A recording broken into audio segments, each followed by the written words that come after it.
Hey folks, my name is Andrew Seigner. I'm a software engineer at Buoyant. Thanks for coming.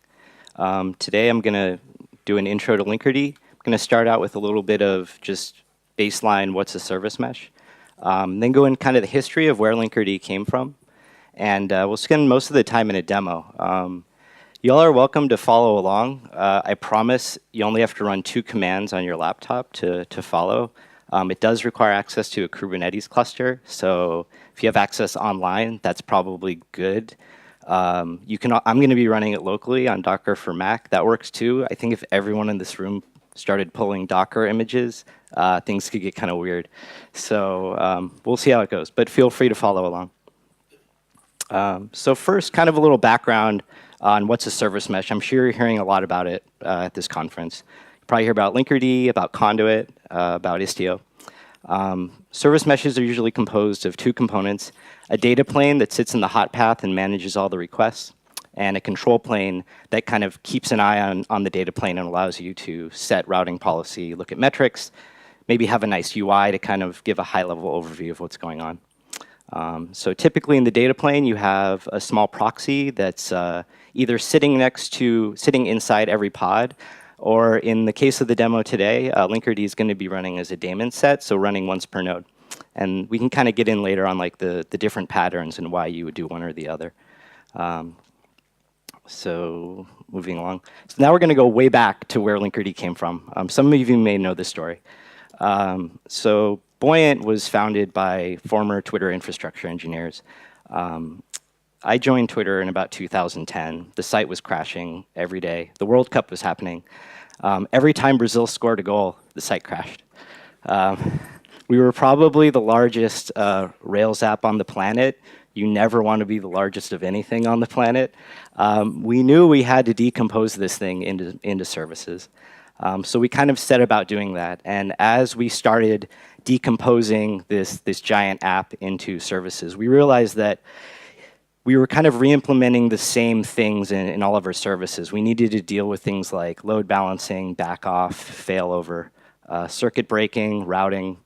And we realized that kind of made sense to put it in a library. And that was kind of the birth of Finagle, which some of you may be familiar with. It's a library written in Scala. And it's really the core technology that stabilized Twitter as we moved to a microservice architecture. It worked great. We really saw the benefits of it. The drawback was being a library, it needed, you had to be writing on the JVM, probably Java or Scala, to take advantage of it. We kind of felt like this is technology that like everybody should be able to use. And that was really the inspiration for founding Buoyant and for building Linkerd. Linkerd you can really think of as a wrapper and like a configuration layer around Finagle. It allows you to run like any language and any framework, any platform, any kind of service discovery system. And it gives you all of those great benefits of load balancing and circuit breaking and all that other good stuff in this nice like standalone package. And we'll get into kind of the details of all of those settings in a little bit.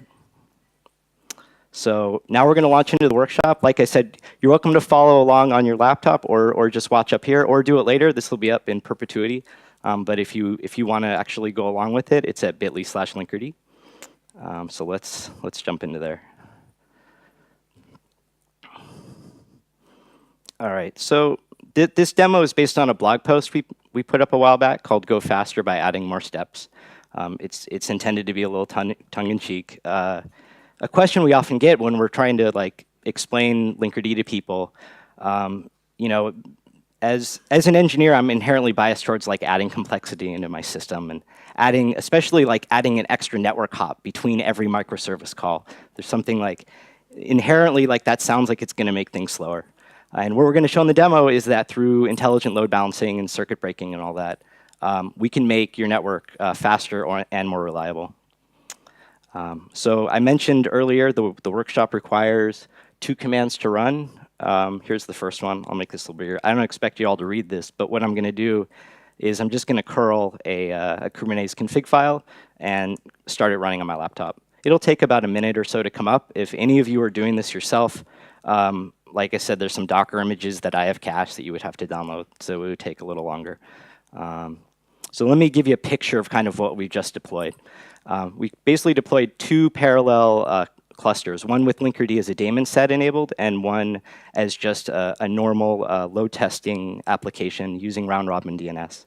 And what you can see on the right side is a cluster of 10 instances of the same app. And some of those instances are fast, and some are slow, and some are returning 500s. And they're kind of all at varying behavior.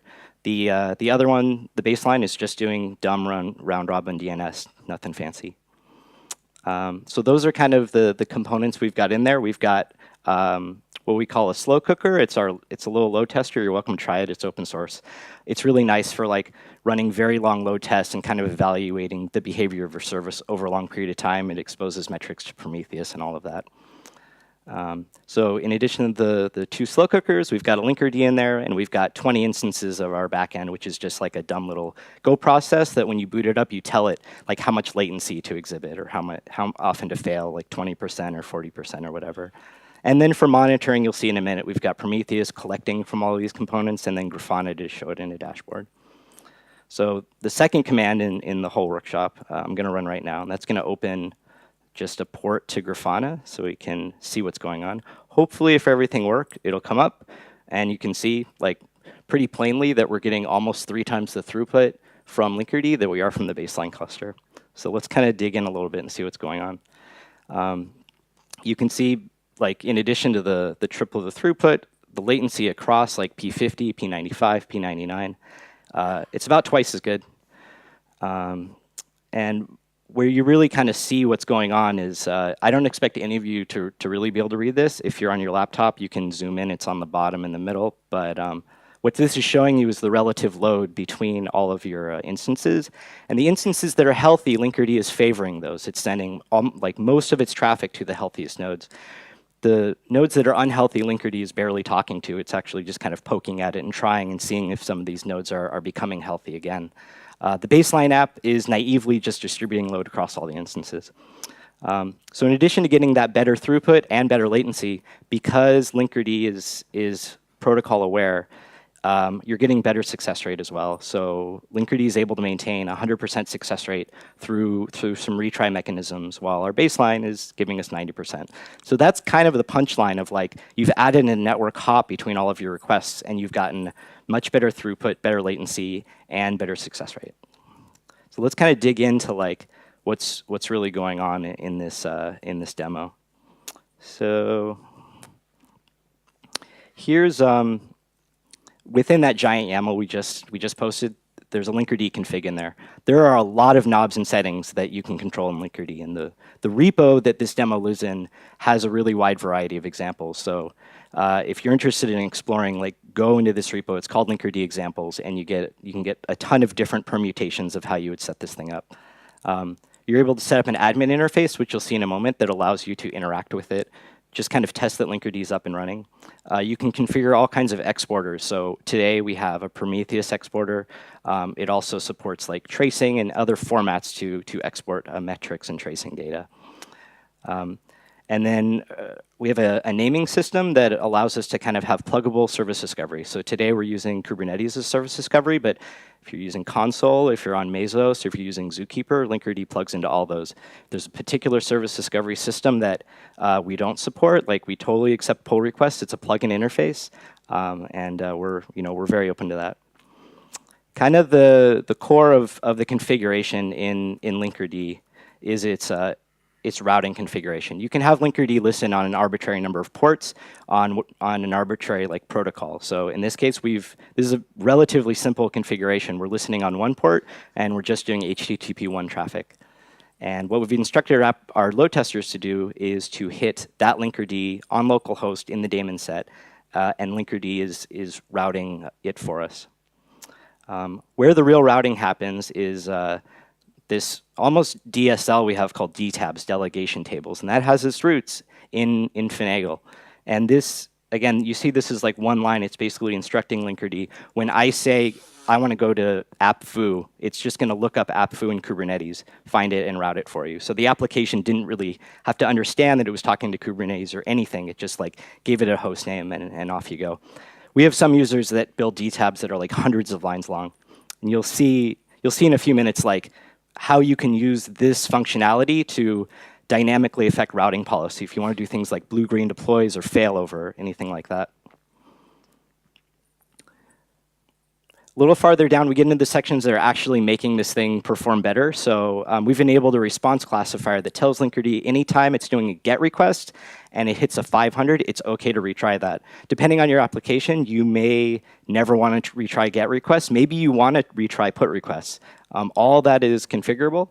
And that's why Linkerd is able to maintain that 100% success rate, even though some of the instances are failing all the time. Going a little farther to help affect latency, we've configured a load balancer that uses exponentially weighted moving average. In this config file, there's a link to this that will give you a lot more details about how this algorithm works. But it's basically measuring latency on every request it's doing and making intelligent choices about where to route most of its traffic. Moving on to failure, we have a module that handles circuit breaking. It's called Failure Accrual. Again, all of this stuff has its roots in Finagle. It was developed like under the stress of trying to save Twitter at the time. So we've configured this one to say anytime the success rate of a node falls below 90% over a request window of 20 requests, back off for a constant time of 10 seconds. And again, that's configurable. You can turn all kinds of knobs here. But for this simple demo, this is how we've kind of configured it. I'm going to jump into a couple of dashboards just to demonstrate what's going on. I know I said you only had to run 2 commands. I'll just say these are optional. But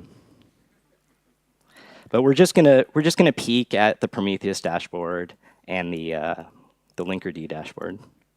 So just to kind of confirm, like we've got our Prometheus up and running, and it's collecting from our slow cookers and our apps, and that's how we're getting all that metrics data. And then the Linkerd one, if some of you may have seen this before. Oh, wrong port. So this is like a nice kind of new user interface. If you boot Linkerd for the first time in your laptop, you want to make sure it's working.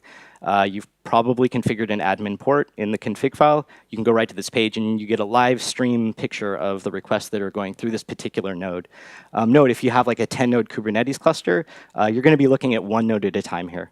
If you're interested in telemetry for across your whole cluster, Prometheus is great for something like that. I mentioned earlier, like we handle routing through something called dtabs. So let's get into that a little bit. We have a playground that allows you to kind of play and poke with how you're affecting your routing policy. We get a lot of questions. We have a public Slack shout out to that if any of y'all are in there, where people ask a lot of questions about how do I configure my routing policy. And we very often just point them to this playground, and it kind of allows you to very quickly understand like how routing's happening. Let's try to make that big enough to read. So what I'm telling it now is if I wanted our app that Linkerd is calling to is called Linkerd app, and if I punch that into Linkerd, you get a kind of a picture of what Linkerd would do with that request if you were an application. And you can see that it's correctly coming back with 10 IP addresses, and those are the IP addresses that it's load balancing over. Similarly, the baseline app is also deployed in Kubernetes. We're not routing to it, but similarly, you get back a bunch of IP addresses, the same ones, just a different set of instances. Now, this is static here, but we provide a control plane that allows you to dynamically change these things, like while Linkerd is running. So I'll give you kind of a quick example. I've got like a 2-line dtab here.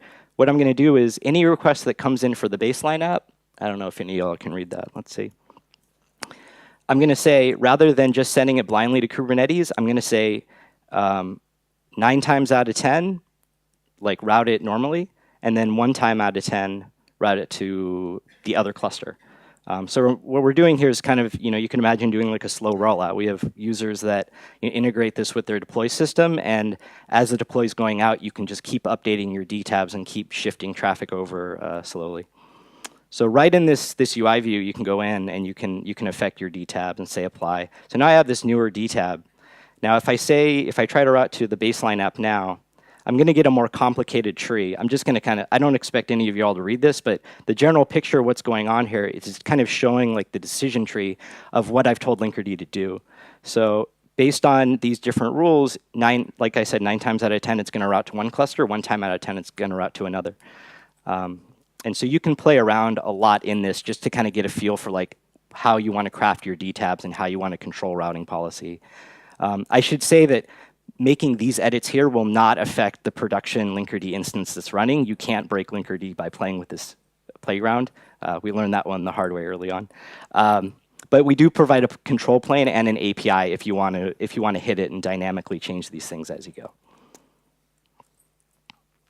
All right, let's see.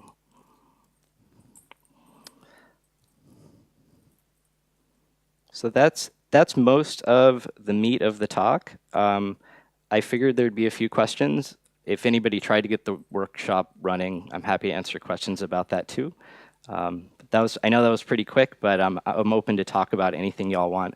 I should also give a shout out to our friend Israel from Molten, who just probably did a similar demo you may have seen earlier. And this was a little more fun, deeper dive. And my coworker Franzi was doing a conduit demo. That's another service mesh by Buoyant. So any questions? Yeah. So this is kind of now hiding all these failing apps. So how would you go to see, to get an overview of these unhealthy apps? Sure, that's a good question. So the question was, Linkerd is hiding all of this failure.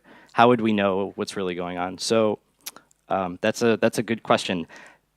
What we're seeing here in this Prometheus dashboard is like a really summarized snapshot of all the metrics. But since we have the Linkerd admin dashboard running, if I can remember the path correctly, we can see all of the metrics that it's exposing to Prometheus, and you can see it's quite a bit. These metrics here will give you like information about your load balancers and your service discovery, and it'll give you like more correct success rate, especially if like retries are happening. Like retries are a really easy way to mask failure. You can tell from here and through more like flushed out dashboards what failure is going on. Yep.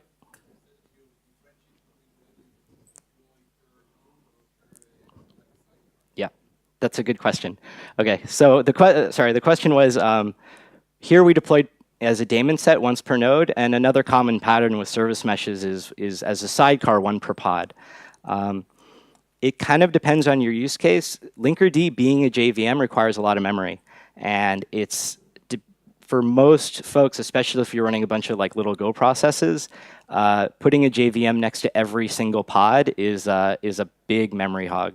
So putting it once per node we found has worked quite well. You get a little bit better granularity as far as routing policy if you have something deployed as a sidecar, and kind of our answer to that is our next generation service mesh called Conduit, which it was kind of a rebuild of this in Rust that rather than taking up, I'd say Linkerd at 40,000 QPS probably requires about a gig of memory to run it at like really good performance. Conduit requires about 2 megabytes. So, yeah. But the trade-off is that Linkerd will run anywhere. So if you're in a hybrid environment, this is a better solution for that. If you're strictly in Kubernetes and you're willing to wait a few months through our beta, Conduit's a good choice.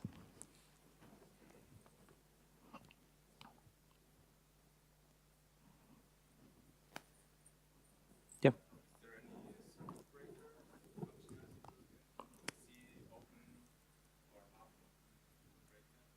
Yep. So I'm trying to think how. Sorry, the question is like, is there circuit breaking functionality in here, and how can we see it?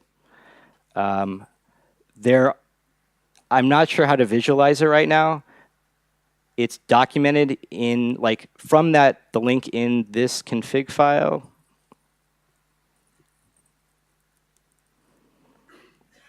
In the financial documentation, there's a state diagram that shows the states that Linkerd goes through when it detects something's failing, and it will once something reaches a threshold and fails, it knocks that out of the pool and it starts probing that endpoint. And if it detects that it becomes healthy again, it adds it back into the pool. I don't know if that's exposed on our metrics endpoint right now, but some of the major features we're adding in our current release and next release are exposing more detailed telemetry around that kind of information.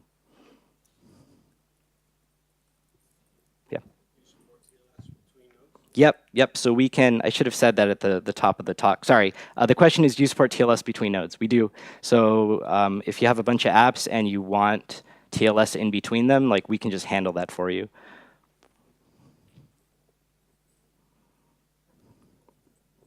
Yeah. Currently deciding between Linkerd and this Yeah. what pros? Sure. When I think about Linkerd and sorry, the question was thinking about Linkerd and Istio, like what are kind of the trade-offs? I think about Linkerd as kind of the only like widely deployed production like mature service mesh. It's been out there for 2 years and it runs everywhere. I mean, it powers companies like Salesforce and SoundCloud and stuff like that. Conduit and Istio are both pretty new. So I think if you need a service mesh today, I think Linkerd would kind of be the best production choice. If you're willing to kind of work through proof of concept, I think like Conduit and Istio are both taking kind of a Kubernetes first approach. And they're trying to solve the same problems. I think what we're trying to do with Conduit is to make it as simple and as zero config as possible. So if you come to our booth and see our Conduit demo, or you go to one of our Conduit talks, you'll see that you can configure your whole Kubernetes cluster with Conduit in like 2 commands. I know I did 2 commands here, but that involved like a giant config file, and you had to know about things like failover and circuit breaking and all that. Conduit just does all that for you. It's like zero config, and that's kind of one of our design principles up front. If you have a Kubernetes cluster with an app deployed on it today, it can take you like 5 seconds to enable it with Conduit. It's super simple.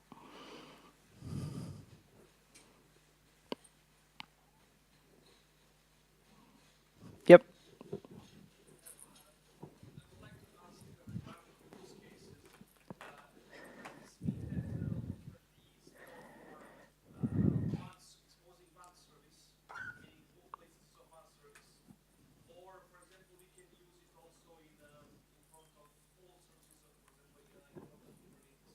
Yep.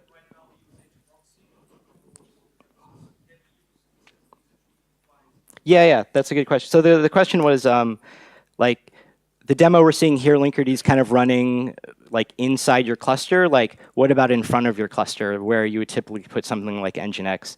You can run a Linkerd in front of your cluster. You probably want like maybe a few of them. But it's well designed for handling like high traffic. We support like an ingress controller in Kubernetes today, so that part could run in Kubernetes. But you could also put something in front of Kubernetes if you wanted to load balance across like different regions in Amazon or something like that. Yeah. Would you say it replaces Kubernetes services? The question is, does it replace Kubernetes services? It kind of does. It depends on how you've configured Kubernetes. It can talk to, it really uses endpoint data from Kubernetes service discovery. So we usually get that by a configured Kubernetes service. So your routing isn't taking advantage of the Kubernetes services, but we're using like the selectors that you specified in a service to identify what those things are. We actually have an open issue to be able to set routing based on like just a label selector so that you would not have to define a service. What you can do is you can define your Kubernetes service in like headless mode where it's not actually set up to like do any routing for you. It just provides the service discovery information to enable Linkerd.